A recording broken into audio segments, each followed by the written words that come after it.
Hello Gemini, thank you for joining me for your weekly forecast for week commencing the 8th of October.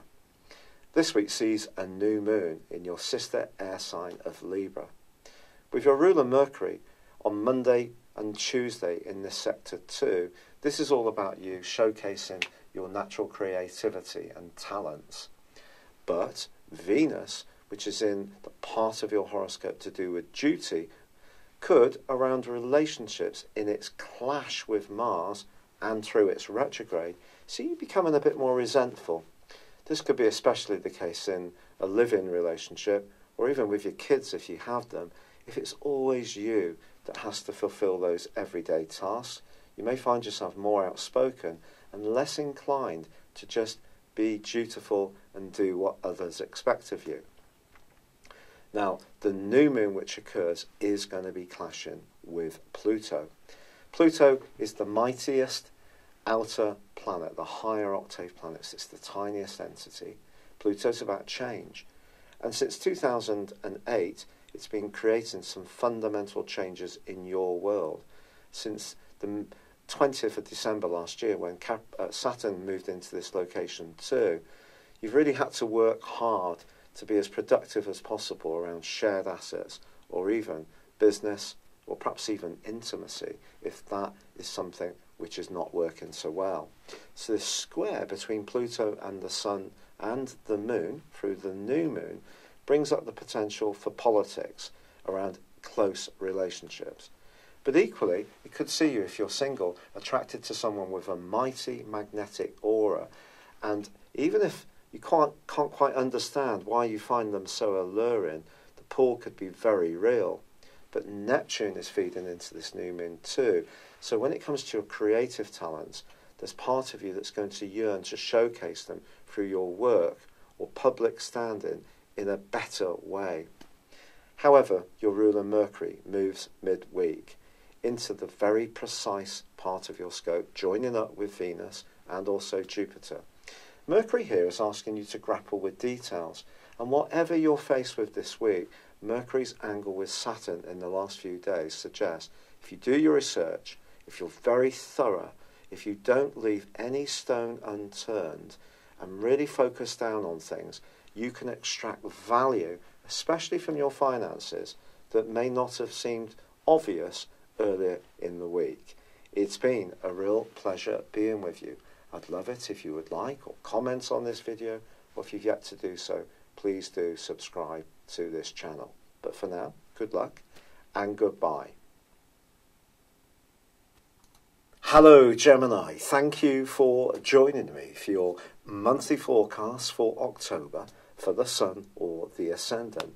Since the second week of May through to pretty well the end of last month, while Uranus, the planet of surprises, in your tender 12th house has been in an aggravating right angle with Mars located mainly in your sister air sign of Aquarius. Well, the great news is that that right angle, that square, has come to a close as you come into this new month. But Mars does continue to be very influential. Mars in Aquarius for you is very much about adventurism, exploring, travel, but also fending off any confinements. So if there has been situations which have been difficult to deal with, and especially of a more psychological nature, for example, circumstances that were beyond your control, where perhaps you've had to be very self-sacrificing with someone who's going through the mill close to you, or perhaps you've been working feverishly behind the scenes on something that's important, but this has been limiting your scope to be a freer spirit. There may have been a sense of this quite strongly over the last 6 months. But that can start to lift this month. But Mars, ironically, is forging a testing angle to Venus for the first 2 weeks of October. Now, Venus is in Scorpio, where it's very passionate and intense. And for you, this is a sector which is very much to do with work. So a work relationship could be something that proves to be a bit challenging for you this month. Or perhaps in a relationship, a closer relationship, it feels that you're doing more of the giving around the more practical elements of the tie.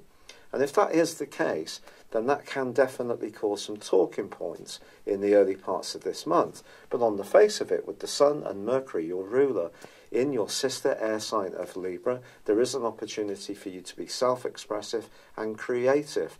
Not least that there is a new moon on the 9th, which should help you to showcase your talents really brilliantly.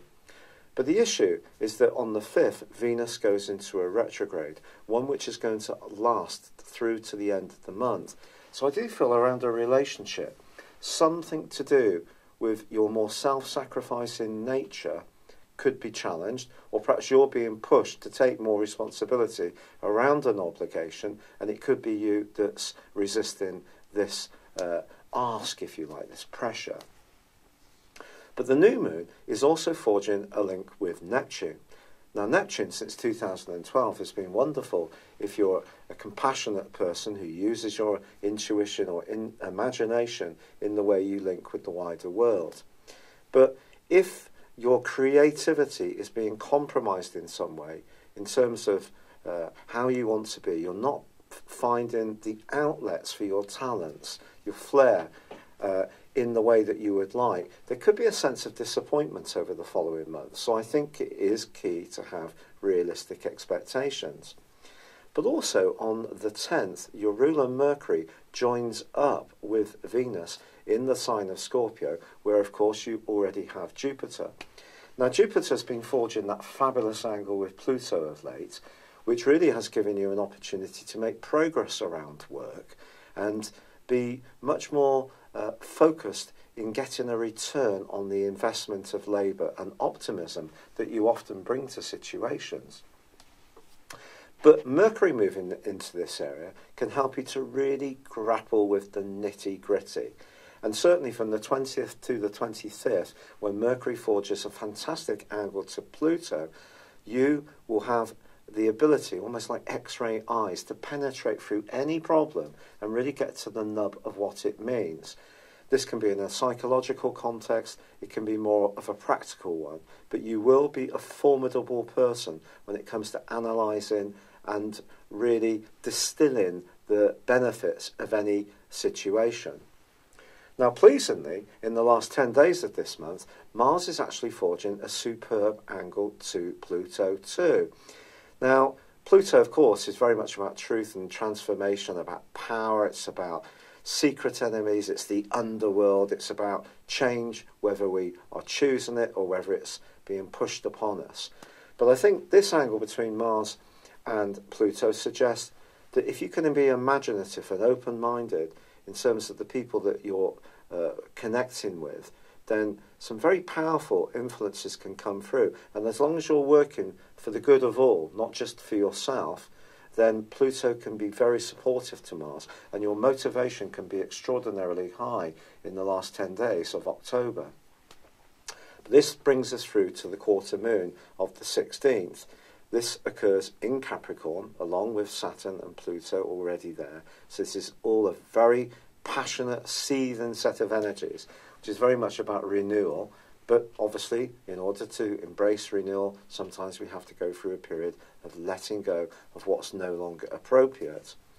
But I think it's possible for you, on the back of this quarter moon, to think about how you can be more conscious of the situations where you feel there are politics, where you feel that you can't quite be a free spirit. Perhaps someone's being a bit clingy around a friendship.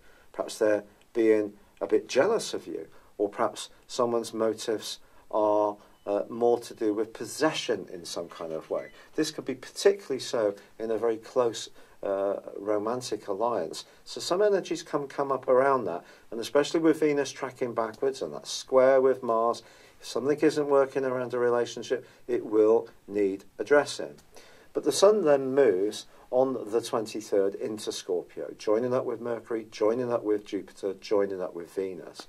So this for you is a vast array of assets to really grapple with life's nitty-gritty, and particularly around life organisation, your work, anything to do with nutrition, what you eat and drink, also exercise, and strangely as it may seem, anything to do with pets.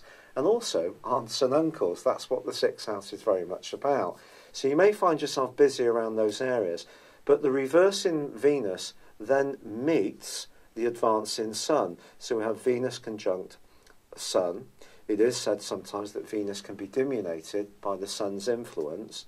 That's something that I think we have to test out for ourselves. It is there. It can amplify the value of Venus. So your passion for something that you're dedicated towards, especially if it's helping other people, can be rewarded at this time. But there is a crucial factor here, and it concerns Uranus. Because although Uranus is no longer in that square with Mars, which has been such heavy weather for you, it is still in your 12th solar house through to early November.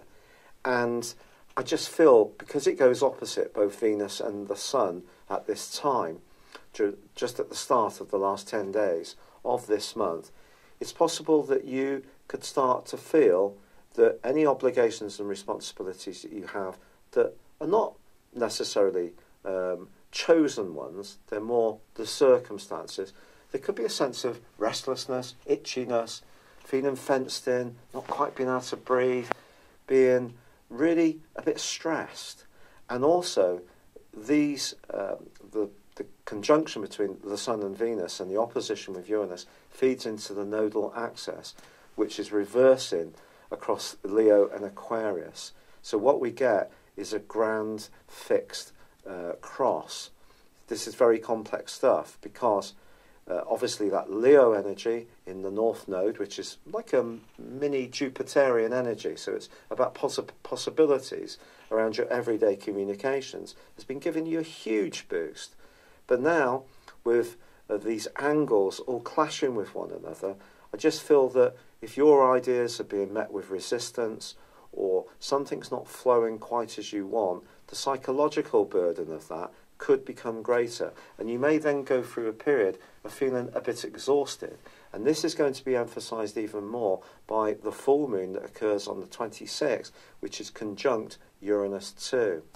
If ever there was an issue that could jump into the open that you may have been resisting, perhaps you're going to tell someone close to you that you feel that you've been supporting them too much, and you're going to want to draw a line and say no more. Put down much stronger and firmer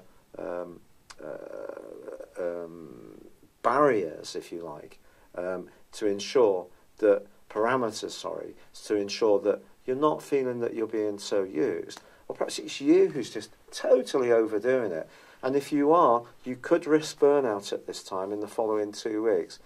This is something you must take seriously. Now, in the early parts of November, well, for the whole of November, in fact, Venus is actually going to revisit her home zone and go back into Libra, which actually can be very positive for you. But I think as you come to the end of this month, your ruler Mercury switches into your opposite sign of Sagittarius, where it's actually in detriment. It's not in its best location here. But I think for you, it is an opportunity to take in some breath and embrace the more airy qualities of your sign. And that means communicating, but it also means listening, seeking out the support of people who can be a bit more detached from your circumstances. I think that detachment's going to come through for you as well. But I do think there's going to be a great deal of intensity on the back of that energy that is occurring around the 23rd through to the 26th. And if you have been bottling something up and not telling someone how you feel, because, of course, you are someone who will communicate through your mind, but you have emotions like everyone else, but maybe you have been almost persuading yourself about what the situation is, but the emotion, the raw emotion of it, viscerally, can really come up as this month draws to a close. But it can also help to clear the air and help you to focus on what's really important as Mercury switches into Sagittarius, which I think broadly can actually be quite good for you. And also Venus reverses back into Libra. So I think as you enter into November, things are going to start to shift and you're going to see things in a different way. But there is possibilities in the last 10 days of this month with Mars aligning brilliantly with Pluto. It's just making sure that the detail of things is taken care of, but also the more psychological side of things, because Uranus is a surprise energy. It's an electric energy. It can be quite volcanic in the 12th house if we try to repress it. And I think it could come down to a discussion or even perhaps a bit of an argument that you may need to have to bring things out into the open. But then the sunshine can come through and you can focus on that reorganisation or reordering of things, or leading a bit more of a virtuous lifestyle in the sense of getting things a bit more in balance. I don't mean totally dull and uncalorific, but just getting things a little bit more balanced. It's been a real pleasure being with you. I'm so grateful for all the fantastic, lovely comments and suggestions to help me with my rheumatoid arthritis. It is proving to be a bit of a battle. I've had to be on steroids recently because I was just in so much pain. But I am doing all the natural stuff and embracing a lot of the great suggestions that I've had. There's just so many. I am so thankful. So if you've written in, thank you so much. If you've not before, please comment on this video or like it. Or if you've yet to do so, please subscribe to this channel. Thank you so much. Hello, thank you so much for watching my video. I'd love you to join me at my Horoscope Ace app. You can find this at www.horoscope-ace.com. You can use it through Android, iOS, Apple or Facebook. Check out your ascendant or your moon sign or download your free birth chart. There's all your favourite videos, plus there are daily, weekly, monthly and yearly horoscopes for general, love, Chinese and Indian astrology. If your passion is tarot, there's my brilliant 3-card money or love tarot readings too. And it's all there at www.horoscope-ace.com. Thank you.